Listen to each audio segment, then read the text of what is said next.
Welcome to the History of Photography. This is your instructor, Dr. Olivia Gruber-Florek, and this is your course orientation for spring 2019. That is me. That's my office on the Marple campus. I also have an office on the Downingtown campus, and you can see here and within the syllabus my office hours. I'm also available by appointment. Really, the best way to get in touch with me is through Canvas messaging, and I'm happy to set up a time to talk, to meet, whatever you need in order to get the help that you need to succeed in this class. All right, so you've figured this out already if you're here, but to get started, you can click on the module to the left of the screen. Each module has a label with the topic and the due date, and everything has a due date, but it's all available now. You should have the syllabus in front of you right now as we're talking, but I'm not going to read the syllabus on here because that would be boring. You should read the information about the grading, the withdrawal policy, if you have special needs and you need accommodations, tutoring resources. The semester timeline is repeated there as well, and specific reading assignments are listed there as well. However, in terms of the timeline and the assignments, all of that is also available within your modules in Canvas. As far as the readings go, in this class we have a combination of a textbook and then individual readings that are available electronically. The textbook is a hard copy, Beaumont Newhall's History of Photography. You should buy this. It's very affordable and it's still reliable, even though Newhall himself has been gone for a while and he wrote this in the early 1980s. A lot of what we'll be discussing in the class is how the history of photography has been written, what sort of things were photographers concerned with in the beginning, and how did that change, especially more recently? What kind of new questions are we asking about photography? How we answer that is a combination of looking at the Newhall and then the individual readings I've selected for each week. Most of them are primary sources, by which I mean accounts written by the photographers themselves. Most of them are shorter than 5 pages. All of these are contained within the modules electronically. You don't have to pay for access to any of that. So the only thing that you need to physically buy is the History of Photography by Beaumont Newhall, and that's available in the bookstore. I also would really recommend that you get Microsoft Office. You can get it for free. If you Google Microsoft Office for free, you will come to this page and it'll give you a process for getting the program for free. So I've organized the course by weeks. One week is Monday at 12 a.m. through Sunday at 11:59 p.m. The due dates are always Sundays for the most part. The course content is all currently available, and so you can go ahead and get ahead with any assignments that you might want to be if you look at your semester and you know when some weeks are going to be harder for you. However, you do need to meet the deadlines as I've set them. Using Canvas to navigate the course, there are a couple Canvas things that are pretty important. I have an orientation module it's a standard one for DCCC, but I've added a couple pages that are essential for Art 116. They are just to make sure you get notifications. You should make sure, like if I message you on Canvas, if you don't check Canvas every day, you won't know that I messaged you. So you make sure that you get a notification so that if I message you, you read the message. Very important is reading the feedback and checking your scores. And then also embedding images in assignments and discussion posts. So those are 2 pages that I would definitely recommend that you look at. Then, within each week, I have all of the materials kind of organized in the order that I would recommend doing them. So, this is the content lecture right here. It's a video that if you click on, it's just me narrating a PowerPoint like that, like I'm doing right now. Then I also include the PowerPoint itself with just the slides. I've had students succeed in the past by listening to the lecture while they take notes within the actual PowerPoint. And I just want you to have access to all of the different images that I use, so that's why I include the slides. So after you do those, then I would read Sand's All Kinds of Portraits. This is a secondary source, a more recent scholar writing about portraiture in the 19th century. Then you would be prepared to contribute to the first forum where we compare Newhall's approach and Sand's approach. The next thing I would do is read Edgar Allan Poe's short essay on the daguerreotype, and then you will write a short essay summarizing what he wrote. So that's a typical week. A lecture from me, a couple of shorter readings, a forum, and an assignment. I give a lot of feedback on what you submit. The way to look at it is to look at the rubric, and that this is detailed within that Canvas orientation that I talked to you about before. But you'll click on this rubric and it'll show all of my comments. I'm making a big deal about this because I frankly find this aspect of Canvas to be sort of annoying because it's so not obvious where to find the rubric. And especially on my end, like I had no idea that students couldn't see this. It was super frustrating. Anyway, so that's why I have a special page dedicated to finding the rubric. Okay, so I kind of detailed this already, but generally there's one lecture per week and they're all available within the modules along with the PowerPoint. However, this week is a little weird because it's the orientation, so you actually have 3 lectures. This one, then one explaining the exhibition review, and then the content lecture. Similarly, every week there's usually one forum and one assignment. Over the course of the semester, these forums and assignments add up to be 25% of your grade. I drop the 2 lowest scores, so you get kind of 2 freebies, if you will. The weekly assignment asks you to respond to a question with an essay that's between 200 and 250 words. They're generally thematic prompts that challenge you to bring the images, readings, and class lectures kind of into conversation with each other.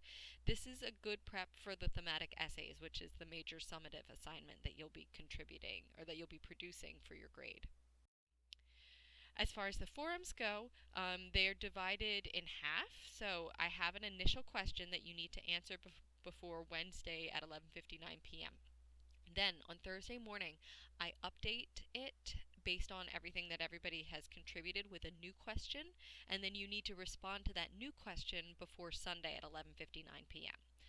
Um, this is kind of tricky because Canvas doesn't allow me to have 2 deadlines, and so early in the semester I will send you reminders for the Wednesday deadline just to make sure everybody's on board. But you'll pretty much get into the swing of it by the second or third week.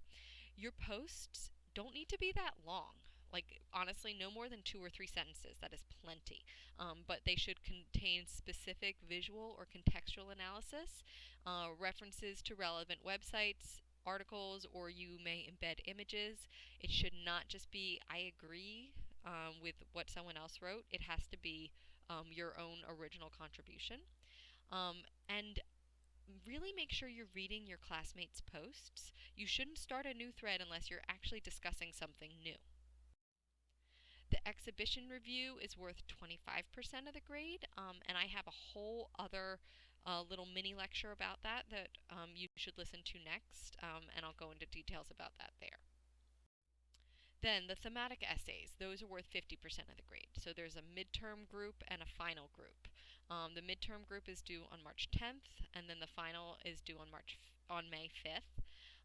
There's a grading rubric within Canvas, but these essays, there are 4 of them, and they should be 400 to 450 words each. Each essay discusses 2 photographs, a total of 8 different photographs across the entire submission, so you shouldn't repeat any photographs. Each essay needs to use at least 1 textual quotation from either Newhall or any of the course readings, a total of at least 4 different quotes across the entire submission. Again, no repeats. These quotes should be idea-driven rather than summaries, and you need to explain the significance of the quotes in your own words. So the text that you quote shouldn't replace your analysis. We're going to do a lot of practice for these. Basically, every single essay you wrote each week is preparation for these thematic essays. So we will go slowly through what I'm expecting, and I'll give you a lot of opportunities to submit practice ones so that you can score well on these large summative assessments. So if I were taking this class, I would structure my week kind of according to the way they're laid out in the modules. So listen to the lecture, do the readings, complete the assignment, submit your first forum post, check back to see what others have written. Read the thematic essays and think about how the week's content might relate. Write that draft while you're in the midst of the content, so that that week in March you don't have to go back and review. Then if you've done all that, you could work on your exhibition review. So go see the exhibit, brainstorm some ideas, write an outline, that sort of thing. As far as plagiarism, everything is submitted through Turnitin, so I will know if you're copying and pasting. Make sure you adequately cite the quotations in your answers. You could use MLA or Chicago Manual, I don't care which, but just make sure if you include a quote, give me where it's from and what the page number is. If you plagiarize, I'm going to have to give you a 0. That's just the way it is. Okay, a little bit of what is art history, because for many of you, this might be your first art history class. It's not art appreciation. It's not about whether we like a work or don't like it. That's not what we're interested in. We are really interested in reconstructing the original contexts of these artworks. When are they from? What's the subject matter? Who made it? Who paid for it? And why did they do these things? There's two major forms of analysis that we're going to be pursuing: formal analysis and contextual interpretation. In terms of formal analysis, this is the stuff that you can see and describe in a photograph. So here, what is the subject matter? It's a still life, but more specifically, we've got a small sculptural relief here. We have what looks like a print with a frame, a water bottle or a canteen with this textured rattan cover, other random sculptures, candlesticks, curtains. That's the subject matter. The medium, this is a daguerreotype. We're going to be talking a lot about them this week. The composition, how is Daguerre organizing these forms in space? How is he using line to move your eye through the space? How is he using light and shadow? Color, that's not something we're thinking about yet, but it's coming. On the other hand, what does this tell us about the time and place of its manufacture? So this is Paris, 1837. Daguerre was he was one of many people who were trying to invent photography, and he's the person who just happened to do it first. And what is he going to do with that? And how does it change France? How does it change the world in the 1830s and 40s? So those are the things we're thinking about this week. All right. Now, photography and art history haven't always had a very friendly relationship. In fact, nobody would really talk about the history of photography within an art history class until the 1980s. Why is this? Well, photography was seen as being scientific. It wasn't artistic. Its earliest practitioners were not necessarily trained in fine art academies. And then before the 1970s, reproducible images like photographs had very little value in the art market because they weren't seen as unique. So it wasn't worth a lot of money. Nobody was trained in it. It was seen as being science-y rather than artistic. However, beginning in the 1980s, these things really dissolve, all of these objections, and you get the introduction of some remarkable scholarship on the history of photography. And that's what we're going to be talking about this semester. So let's systematically break down what these prejudices about photography are. So that it's too scientific. In reality, the best photographs demonstrate the very same reliance upon visual selection, technique, innovation, compositional choices, all of those things that are present in any great artwork. So you can't really exclude photography as being scientific when it demands the same type of artistic, intellectual activity. Along those lines, there was a prejudice that photographers aren't trained in fine arts academies, therefore they can't be good enough. Now, part of the issue is photography wasn't taught in a fine art academy, so obviously they're not going to be trained there. However, many of the earliest photographers did in fact have artistic backgrounds, so they do have that type of training. And then finally, that reproducible objects cannot be valuable. A lot of fine arts is driven by the art market and whether something is worth a lot of money or not. And I'm sure that we can all sort of relate to that on some level when you hear about these artworks selling at auction for millions upon millions of dollars. That wasn't the case for photography until the 1970s when the market for them absolutely exploded. Anyway, so all of those things come together, leading to some really fantastic scholarship in the 1980s, as I mentioned before.